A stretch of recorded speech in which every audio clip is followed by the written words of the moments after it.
video. We're going down the most avoidable deaths in the history of the world. I'm gonna be honest with y'all, bro. You could dead ass die by Goonie. This video is most avoidable deaths of all time by Paint Professor. Let's get it. Death by a lava lamp explosion. The fuck? A lava lamp? In 2004, 24-year-old Philip Quinn from Washington State was at home, watching his lava lamp do its thing. But apparently it wasn't. Oh my god, bro! I've always wanted these lava lamps, bro. It's pretty much this thing where lava goes up and then lava goes down. It's like an hourglass, bro, but it's like lava. Is it actually lava though? Fast enough for his liking. Instead of waiting patiently, he shook that bitch. An idea that no scientist would ever approve of. He put the lava lamp directly on the stove to speed up the process. Yo! Other plans. As the liquid inside overheated, the pressure built up until the lamp violently exploded. Oh my god! Across the room with enough force to pierce his chest, striking him in the heart. Quinn collapsed and died almost instantly. Oh! The lava just burnt right through his heart and just melted the whole body? When police arrived, they found the shattered remains of the lamp. Oh, it was a glass too, because like the lava lamp, it does have glass on it, so I'm guessing it overcombobulated and it freaking wow. Presumably a cautionary tale about why household items come with warning labels. Ugh. For the record, lava lamps already have a safety warning that. Why would you put that shit on the stove, bruh? That's like one brain cell activity. If cavemen wouldn't even fucking do that shit, they know that shit's lava, bro. They wouldn't even touch that shit. They'd be like, oh, this shit's hot. Yes, on a stove. A piece of advice that, if followed, probably would have saved his life. David Grunman, death by cactus revenge. Cactus revenge? February 4th, 1982. Don't tell me, bro. He touched the cactus. That shit hurt him, and then he tried to kill the cactus, bro. 27-year-old David Grunman was out in the Arizona desert, armed with a shotgun and a questionable sense of judgment. There's no way this dude shot the cactus, bro, and died by a freaking cactus. And a questionable sense of judgment. He and his roommate had gone shooting, but instead of aiming at targets, David decided to take on Mother Nature herself. Cactuses? Blasting away at a what are the cactus to you? At first, things went as expected. He fired at a small cactus, watching it collapse in his feet. Encouraged by his success, he set his sights on a much larger 26-foot saguaro. Bro, this is like level 1, a small cactus. Level 100, this big-ass cactus. Loaded his shotgun into it. And that's when karma struck back. What? A massive 4-foot arm of the cactus broke off and fell directly on top of him. The weight of the spiny limb crushed him instantly, ending his cactus shooting career. Bro fainted to a cactus. Insane. Permanently. David was declared dead at the scene. Locals call it cactus karma. A brutal reminder that desert plants have survived for thousands of years, and they don't take kindly to being shot at. Okay, I'll never shoot a cactus in my life. Picked a different hobby. Thanks. Maybe fishing. Or literally anything that doesn't involve shooting at 500-pound plants. But, like, you can still die in fishing. Like, your boat can drown. You feel me? So, like, I mean, I feel like any activity you do, you could die. You feel me? Hey, I could walk and die by falling, you know? Like, and hit my, yeah. Hans Steininger. Hans Steiner? Entanglement. Hans Steininger was a well-respected mayor in 16th century Austria. Known for his wisdom, leadership, and an absolutely massive beard. Ooh, at 4.5 feet long, it was less of a facial feature and more of an accessory. One that how heavy is his beard? Pocket like a Renaissance-era fashion statement. God damn! One day, during a sudden fire in town, Steininger forgot to tuck in his beard before running to help. Oh my god, no, he fell. He stepped on it, tripped, he stepped on his... breaking his neck. No! Yes, this man was literally taken down by his own beard. Bro, this is the saddest death ever, bro. You died from you. If there's any lesson to take from this, it's that at a certain length, a beard stops being stylish, like a tripwire. Elena Struthers Gardner, impaled by metal straw. Reusable straws are supposed to save the environment, but this is why I use plastic straws, chat. This is why I also drink plastic water bottles. It's bad for the environment, but at least I won't die. At least it's not fucking metal. Didn't even you feel me? A single person. In November 2019, in Broadstone, England, 60-year-old Lena Struthers Gardner, a retired jockey with mobility issues. Damn, she had mobility issues. With a built-in stainless steel straw. But as she walked through the kitchen, she suddenly lost her footing and fell. The metal straw, held firmly in place by the lid, did not budge. Instead, it impaled her left eye, driving straight into her brain. No way!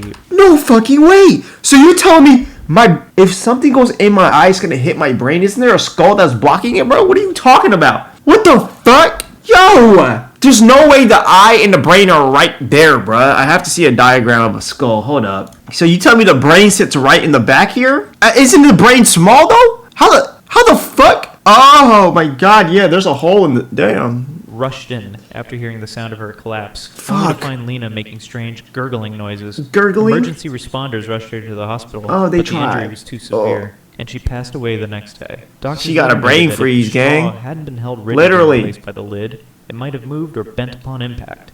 Because it Oh, was locked in. bro, there's no way the brain is that big. I heard the brain was small. Maybe it's just my brain. It turned into a miniature javelin waiting for an unfortunate victim. This tragedy sparked safety discussions around metal straws. Because as it turns out, Ban all large metal movable straws! Spikes near Fuck your the face can, in environment! fact, be dangerous. Who could have seen that coming? Jennifer Strange. Jennifer overdosing Strange? on water.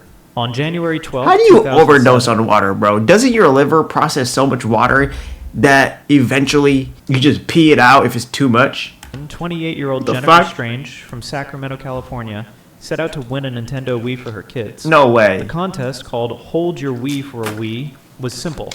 Drink as much Hold water your as wee possible wee for a without wee? urinating. Contestants kept chugging water. Dude, how With much the last water did they person make them standing winning drink? responsible. At first, Jennifer laughed along with the hosts, but as she kept drinking, she started to feel lightheaded and Wait. nauseous. Eventually, she left, telling coworkers she had a terrible headache and was going home. A few Yo, I understand alcohol, where like you could overdose on drinking too much alcohol, but like water, that just makes no sense. Like, bro, your body, hours fuck. later, she was found dead in her bathroom. No By way. drinking too much water too quickly, Jennifer had diluted the sodium in her blood, causing her brain to swell dangerously. Oh, Essentially, her body drowned itself from the inside out, and she didn't even win the yo, Wii. I'm getting After her anxiety death, right her now. family sued the radio station, which had ignored warnings from medical professionals about the What the risks of fuck? excessive water consumption. The case ended with a $16 million settlement, but I'm gonna drink water slowly from now on. Such an unnecessary Oh, hell and no. preventable death. Fuck Water is that. I great. can't die of Just water. don't drink it like it's a competition. Jimmy Heselden. Jimmy Death by Heselden. Segway cliff dive. In 2010, British millionaire Jimmy Heselden, the owner of the Segway company, set out Segway? to test a new all-terrain version of his product on his private estate. Plenty of open land to explore. It seemed What like the the perfect fuck? place for a smooth ride, except for one poorly placed cliff. Ain't no way. Did he not think? Bro, billionaires gotta be dumb, bro. Ain't no way, bro, went up a freaking hill and didn't realize he's on freaking wheels and just lost control. While navigating the terrain, Heselden somehow lost control near the edge. No veered freaking off way. The path, and tragically plunged. There's no 42 way he feet became a into river billionaire below. off of Rescue teams arrived using but his brain. It was too late. The man who owned the Segway company had been defeated by the very thing he sold. This Wow. death could have been avoided by not testing a self-balancing scooter On a on hill? the edge of a literal cliff. No Maybe facts. by installing a Okay, guard. okay. Why she? Come on, bro. Why the giat over here, bro? You think I was gonna notice that shit? Hey, yeah. Hey. Well, you know. Rails or just walking. Dr. Jacqueline Whew. Katarik. Suffocation in chimney. In the August chimney? 2010, Dr. Jacqueline Katarik, a 49-year-old physician from California, made a decision that can only be described as bold, ill-advised, and tragic. This is a doctor, mind you. Dude, a chimney. A freaking chimney, bro. Imagine you go to school for 8 years to become a doctor and you die to a freaking chimney. Bro, that is so unheard of, bro. Like, this is some shit out of the Three Little Pigs or some shit, bro. Final. She was in a turbulent relationship with a man named William Moody. One evening after an argument, Moody refused to see her. See ya. So she took matters into her own hands. Oh, First, fuck she tried nah. to break into his house Yo, with she crazy as a hell. shovel, which unsurprisingly didn't work. It broke. Instead of calling it a night and reconsidering her approach, Yeah. she You don't bring a shovel next time. Bring a... Let me stop. climbed onto the roof, removed the chimney cover. Okay. She really thought she was Santa Claus. To enter Santa style. No, Only my the God. problem, Chimneys aren't designed for human travel. Yeah, She no, slid it's into not. it first, expecting to land safely inside. Okay. She gets stuck. Badly. When she didn't show up for work the next day, colleagues reported her missing. 3 days later, a house sitter noticed a strange smell coming from the fireplace. Oh, no, that's Firefighters crazy. spent 5 hours breaking apart the chimney to reach her. She had been trapped just 2 feet above the opening. The Fuck. autopsy revealed that she had suffocated due to the extreme pressure on her chest, which my made it God. impossible for her lungs to expand. Moody later expressed deep sadness over the tragic accident, calling it a horrendously bad No, that decision is sad. that cost her life. This entire situation could have been avoided by simply walking away, or at the very least, choosing a break-in method that didn't involve entering a narrow stone. Yeah, at least, like, I mean, you could have just keyed his car and went on about your day. I mean, most crazy people do that. Or you could just, yeah, go through a different way. Maybe a window, break the window, you're already gonna go inside and you're already doing burglary. You might as well do another crime while you're at it. You feel me? Vladimir Lakonos. Death Exploding chewing. No, cat. December 2000. No, bro. 25-year-old Vladimir Lakonos, a chemistry student from Ukraine, was doing what a lot of students do: Gum. chewing gum while studying. But unlike most people, Exploding he had a habit of dipping his gum in citric acid to make it extra sour. Oh, On this particular dude. day, No, low key. I would probably do that. I love sour. Dude, I love citrusy, soury stuff. I would probably do the same shit. This is a valid death. Vladimir Ain't gonna grabbed a lie. small white In powder from his GTA. desk, dipped his gum, popped it in his mouth, and started chewing. What Only the it wasn't citric acid. It was a highly explosive chemical compound he had been working with in his lab. Within seconds, the No gum way. detonated inside his mouth. What the The fuck? blast was so powerful that it blew off his jaw and lower face, Oh killing him my instantly. god, this is His gruesome. parents, hearing the explosion, rushed in, only to find an unspeakable scene. When police investigated, they found two identical containers. Oh my One god. with citric acid, the other with a volatile The explosive. volatile, In a yeah. tragic The mix-up, he had grabbed the wrong one. This accident could have been Wait, avoided. so if I get citric acid, I could just make everything into sour stuff, right? Wait, is it citric acid in oranges and lemons and limes and shit? Interesting. By labeling things properly. It also Yeah. serves as an important lesson. If you're going to eat something, make sure it's actually food. It's actually As bizarre food. as these stories may be, it's important to remember that these were real people, Yeah. real lives. This video isn't about making fun of them. It's a reminder of how even the smallest decisions can have deadly consequences. Yeah. So let's respect the dead. Learn from their... No facts. There's so many ways to die. Like, dude, I could dead ass choke on this water and I'm gone. I'm cooked. Like, that's tragic. That's actually tragic. mistakes, and maybe, just maybe, think twice before making any life choices that could end up in a Facts. video like this. No facts.